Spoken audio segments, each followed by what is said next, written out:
Well, coronavirus is here, and with it comes a lot of question marks, a lot of worries, a lot of lack of worries.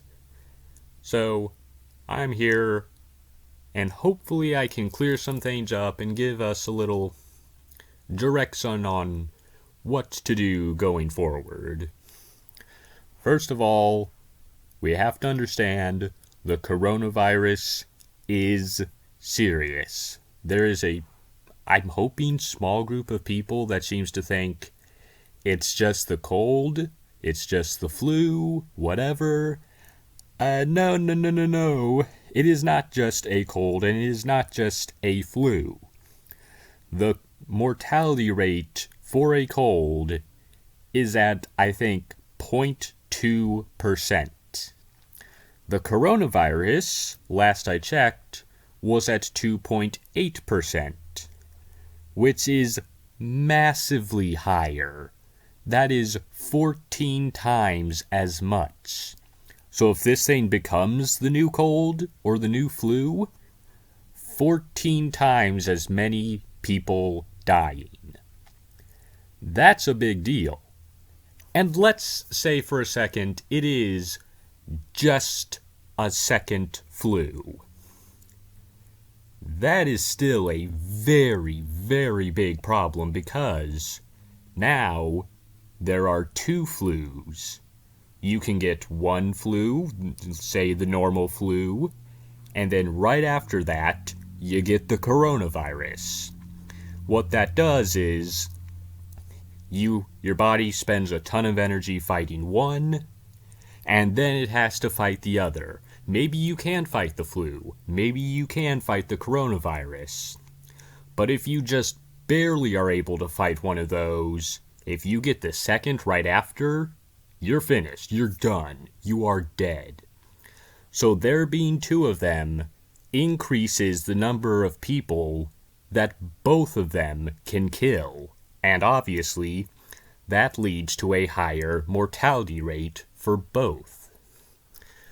And not only that, but these two, since they're so similar, they are going to compete. They are in the same ecological niche.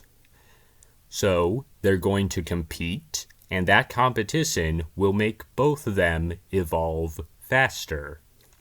They'll become more infective. They'll infect more people more rapidly. They'll mutate more, become different things, making them harder to kill, making a vaccine for both of them harder to come by, harder to make.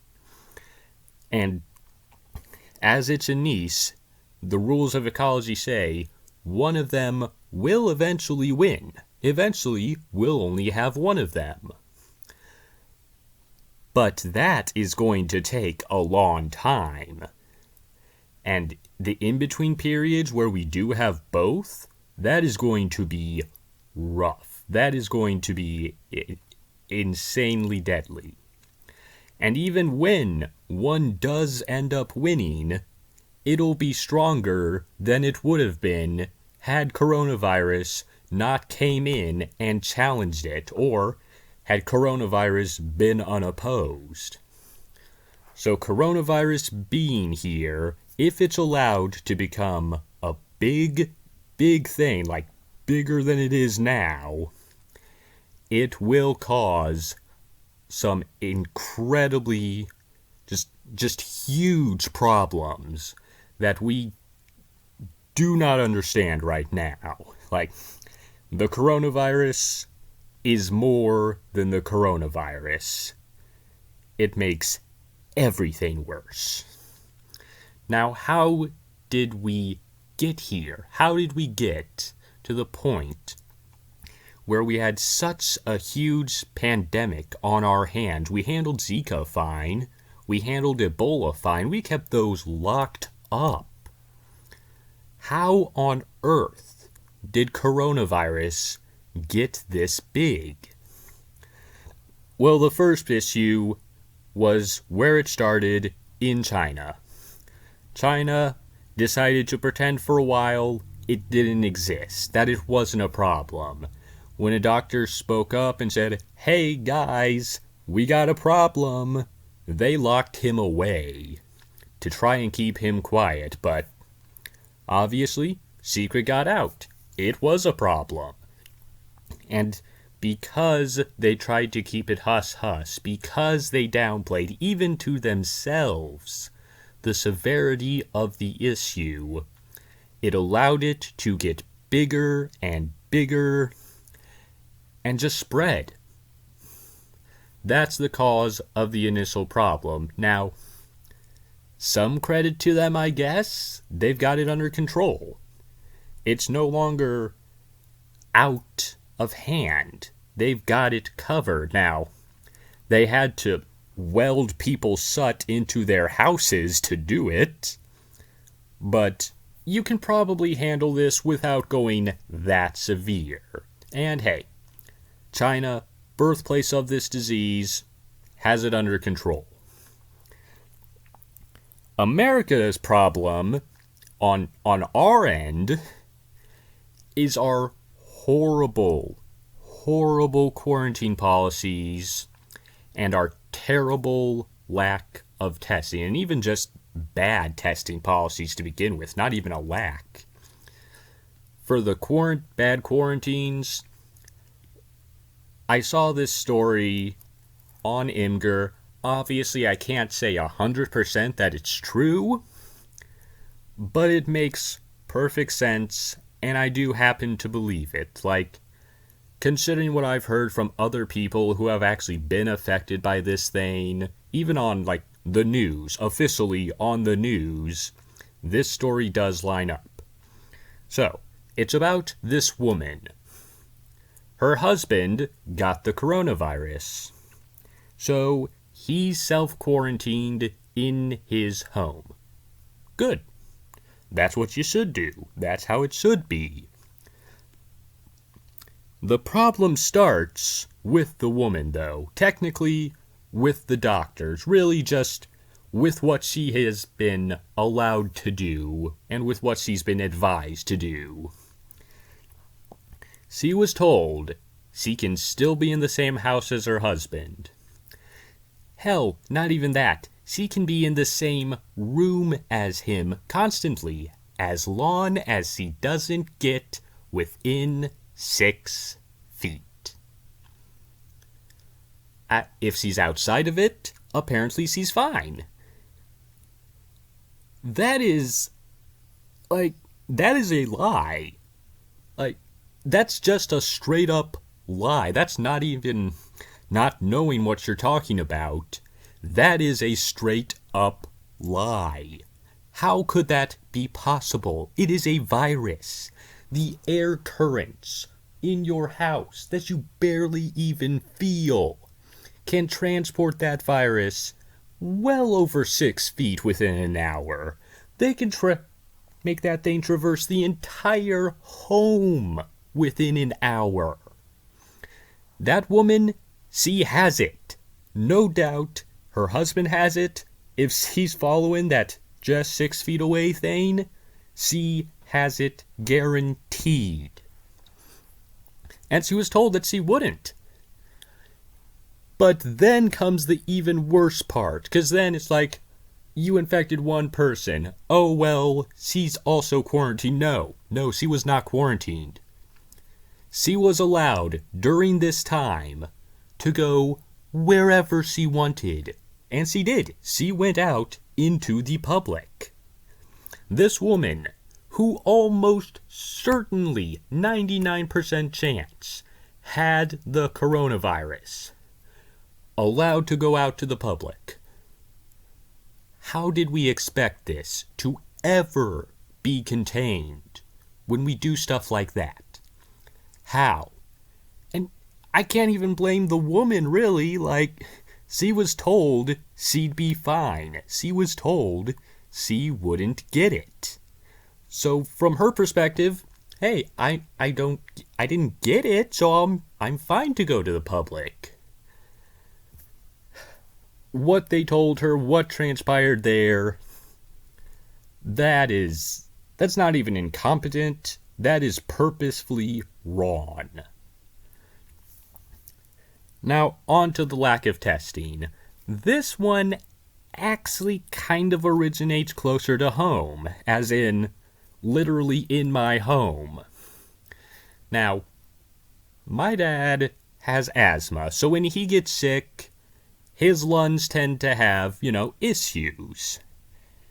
And that's kind of one of the calling cards of the coronavirus. Well, recently he got sick, and his lungs were the main issue. Now, I don't know if he had coronavirus or not. I don't know for sure. And I don't know for sure because he never got tested. Now, he asked to get tested, but I don't know if it was health officials, his workplace, somebody said, no, it's not an issue. We seriously doubt you have it. You have not been traveling. You're fine. Even though he was showing these symptoms, they decided, no, he won't get tested. Now, if he was stay at home, if he worked from home, or even if he worked at some place where he works in his little cubicle all day, maybe I'd say there's more important people to test. But he works at a packaging facility. Not even a packaging, really, more like it makes the paper and the wrapping for everything. Like candy wrappers, they make that, and they ship it all over. So your candy wrappers, since he didn't get tested, they might have corona on them. They just might. They also make the wrapping stuff for hospital equipment. So have fun with that one, guys. Have fun not knowing because they didn't let him get tested. He wanted to be, but they just didn't let him. And him having it but not being placed under any specific quarantine, maybe I have it. Like my little brother, who early in his life also had some of the lung issues of asthma. I'm not sure it's there anymore, but it was. He got sick. Now, again, I don't know if that was coronavirus. It doesn't really affect kids from what I've seen, so maybe it wasn't that. Maybe it was something else. But, our dad wasn't allowed to get tested, so who knows? Who frickin' knows? And of course, the other reason we got here, besides all that bullcrap, is the people not taking it seriously. The people who say it's just a flu.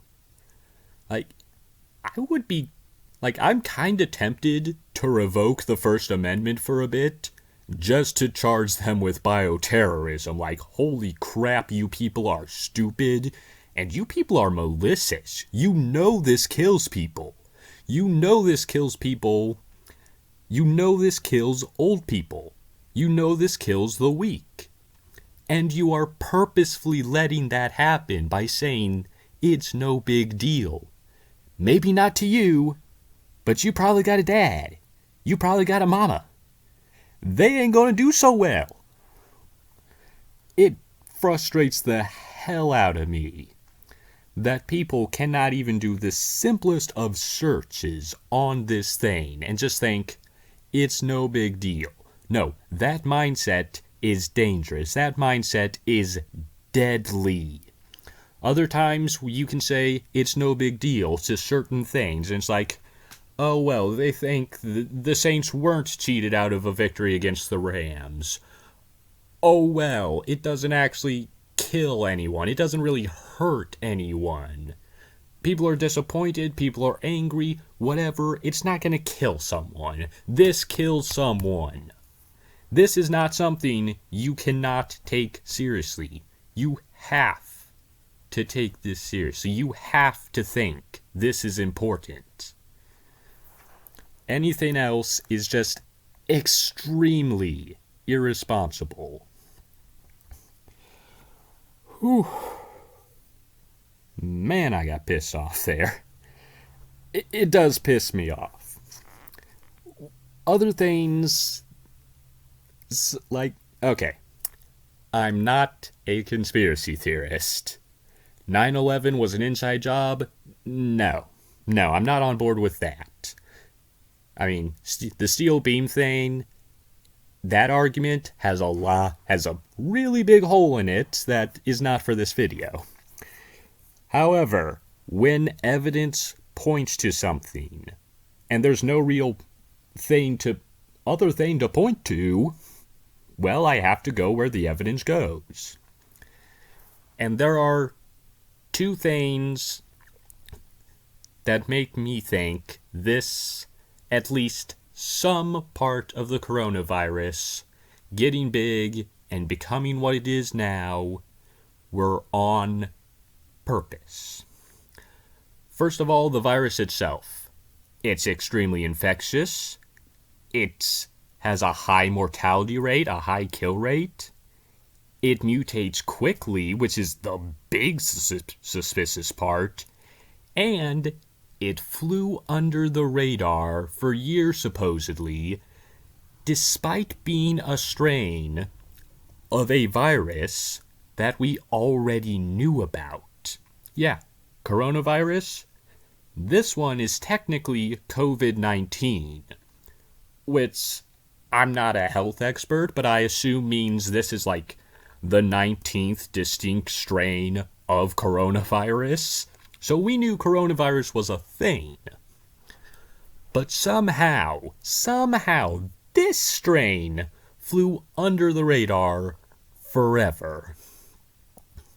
It is hard for me to think that nature can create something extremely infectious, has a high kill rate, flies under the radar, and, most importantly, mutates quickly.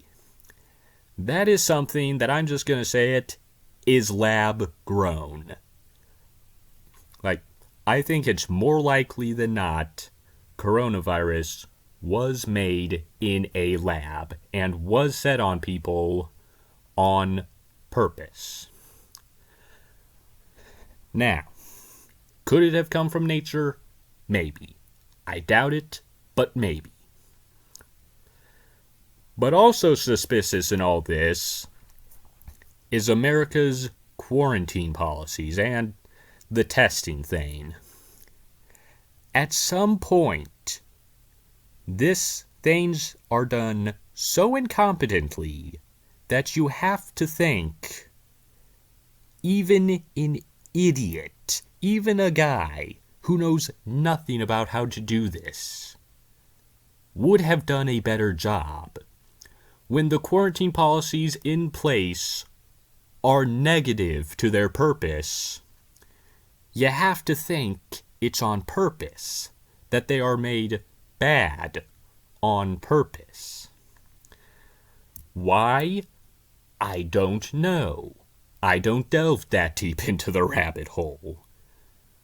But letting people that almost certainly have coronavirus just go out to the public. Not testing people in very important jobs to the spreading of coronavirus. Like, at some point, yeah, Trump got rid of the CDC director well before any of this got started. And so maybe his replacement isn't as good about this, but man, it's hard to imagine anyone that's even somewhat considered for the job by somebody could be that bad. More likely, they're just that good. Now, how can you deal with the virus? This thing is not completely done yet. It can be limited. The story's not written. Coronavirus is not finalized. It is not here to stay yet. We can stop this thing. Still. Barely, but still. If you are sick, contact your health officials and try to get tested. You might not. You might end up like my dad and just not know. But if you don't try, there's a 100% chance you won't know. And if you are sick, and you're getting tested, stay at home until the results come back. When the results come back, if you have it, obviously stay at home. Do not go to work. Do not spread this. If they come back and you don't have it, you can go out. You can live your life, obviously. But if you don't get tested, I would stay home if possible. Like, maybe your work isn't as understanding of it, in which case, man, you're in a bad situation. But if at all possible, stay home when sick. Or after you've fully gotten over it, then you can go out and about. But until then, stay home. Do not spread this to other people. That is how this thing gets big. Do not take risks. We are too far into this, too far near the late game for this virus to be taking risks spreading it more. And one of the big effects of this virus is that the stock market has just absolutely plummeted. And my guess is, with so many things closing up, it's going to continue plummeting. And that is almost definitely going to lead to a recession, if not a depression. So, how are we going to deal with the recession? How do we deal with the possible depression? Well, the disease may or may not die down in the summer. If it does, then it's just going to come right back in the fall. That's what this thing does. So either we're going to have just a year or a year and a half where our stocks are just dropping because every major event is closed, or we'll start to come back a little bit because, oh, it's gone in summer now. Then fall comes, boom, right back, second tumble. So either way, recession. Either way, possibly depression. Now, I am not the best with how to save money. I am not that experienced in the world quite yet. But I do know one thing you can do. First of all, I'll talk to the investors, actually, because there are businesses right now whose stock should be rising. First of all, movie theaters, you're dead. Just take your money out of them. They are dead. Nobody's going to go. Instead, put it in streaming services like Disney Plus, Netflix. Those things are going to be the movie theaters now. You can't go to movie theaters? Big crowds. No good. So, Netflix, it will be. The other thing that is recession-proof, that is depression-proof even, agriculture and gardening. Gardening, actually, is going to go up. That stock for like seed distributors and stuff, that is going to grow. That is going to get better. So if it is going down now, get ready to buy that stuff because it is going to suit up soon. And it's going to suit up because gardening saves money. Now, if you're in a city, disregard my advice on this because you can't make a garden. If any garden you can make would be communal. And communal, in a virus outbreak, not so good. But if you live in, like, the suburbs, if you live in the country, like, if you have a yard, basically, grow a garden. It's going to save you money on food costs. And because you aren't putting in as much demand on the agriculture system, it'll help everyone else save on their food costs as well. So overall, it's just a good thing to do in a recession, and that is generally what happens. When the economy takes a downturn, gardening goes up. So investors get on it. And it is okay to be outside in the country or the suburbs. As long as you're not in a highly affected area, the distance from the disease will make it spread out enough to where you don't have to be seriously concerned. You still might get it. But it is a lot less likely. Like, that disease, could it get to you? Yeah. From the city to the country, it could. But it could also go right up to the jet stream. It could go so many places. Like, the further away you are, the better. The more likely you are to be fine. So, don't be afraid to go outside as long as you're not in a hot spot. If you're in a hot spot for this thing, just don't. Just don't if possible. But don't be afraid to grow that garden, because it will be a big help. Not only because of the cost thing, but also it's a thing to do. Like, sports are pretty much done. Movies at the movie theaters, those big releases, done. You are gonna need, your family, your kids, you're gonna need something to do. Something to not be bored about, other than this computer. So you can go outside. You can grow a garden. Cures your boredom. Saves you money. Altogether, a good thing. So, that's it for me. That's all I really can do for you guys. I hope it helps. Stay strong through this. Don't freak out. But kind of do.